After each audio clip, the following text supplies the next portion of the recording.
You had people in that group that were there to protest the taking down of, to them, a very, very important statue and the renaming of a park from Robert E. Lee to another name. Robert E. Lee are not the same. Well, no, George Washington was a slave owner. Was George Washington a slave owner? So will George Washington now lose his status? Are we going to take down, excuse me, are we going to take down statues to George Washington? How about Thomas Jefferson? What do you think of Thomas Jefferson? You like him? Okay, good. Are we going to take down the statue? Because he was a major slave owner. Now we're going to take down his statue. That was President Trump yesterday addressing the removal of historical monuments in America. And last night, under the cover of darkness, Baltimore removed 4 Confederate monuments. In addition to Baltimore, this morning, New York took down 2 plaques from a church property in Brooklyn, New York, that honored the General Robert E. Lee. And several other cities are also discussing removing various Confederate symbols, including the governor of New York, all of them. Here with reaction, radio talk show host Larry Elder, Fox News correspondent at large, Geraldo Rivera. You know, Geraldo, I'm not trying to make this controversial because the president even said, okay, it's up to local cities, municipalities, what they want to do. But Hillary Clinton's on tape saying that Robert Byrd is her mentor. Bill Clinton's mentor was J. William Fulbright, segregationist, as you know. Now, they have, all over West Virginia, all they have is Robert Byrd School, Robert Byrd Building, Robert Byrd Street, Robert Byrd. Where does it end, and do you think that this is just going to keep going?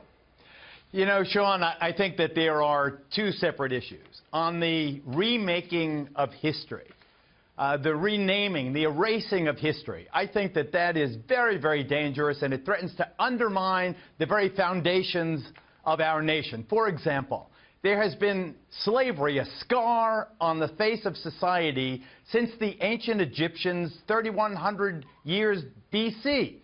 Then the Romans, the Greeks, George Washington, Thomas Jefferson, as the president and you both referenced. I think that it's very, very dangerous when you start trying to bring, historical figures and monuments and mementos up to contemporary political standards. Very dangerous, very much susceptible to political correctness. But that is a separate issue from the failure to denounce neo-Nazis. Those are 2 different issues. The president made a grievous error in failing to denounce immediately the neo-Nazis. The second point, the larger point, the substance but the president of what the demonstrations did it, but in about. fairness, Geraldo, I have tapes of him doing it throughout the years. David Duke, white supremacist, throughout the years. He said it so many times during the campaign, you remember it became an issue. He said he wanted to wait. Now, Obama made a big mistake because Obama, politicized 4 high-profile racial issues and was wrong on all 4. So my question is this.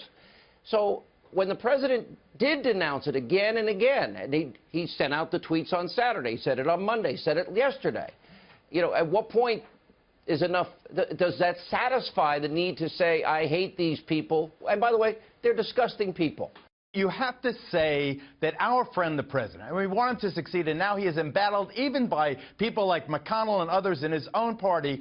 He needs not to take advice from whoever gave him that advice. I don't know if it was Steve Bannon, but it was terrible advice. He should have condemned the neo-Nazis. They stink. There's no such thing as a good neo-Nazi. They really are punks. Get them out of here. Let me get to Larry. Larry? Wow. Look, Geraldo was talking about what the major story here is. The major story here is whether racism remains a major problem in America and whether or not Charlottesville represents that. David Duke ran for governor of Louisiana in 1991, was shunned by the local Republicans. They supported his opponent, a Democrat and a crook. The RNC refused to give him any support. George Herbert Walker Bush, the president, referred to David Duke as a Holocaust denier and a racist. Duke goes on to lose the race by 1 million votes, then a record. I think it's still a record. He runs for office 4 more times, Sean, loses every time, goes to jail for bank fraud and tax evasion, and in 2017, who are we talking about? David Duke. If it weren't for cable TV digging him up every 2 years or 4 years, he'd be working road construction in Kalamazoo under an assumed name. The real story right now is the fact that in Charlottesville, a black man is police chief. One of the CEOs who resigned from the president's commission is a black man CEO of Merck, and a black man named Larry Elder has a nationally syndicated radio show talking to you about it. And Obama's and Trump's predecessor for 8 years was a black man named Barack Obama. That's the story of America in 2017, not David Duke. Come on. All right, stay right there. We'll take a break.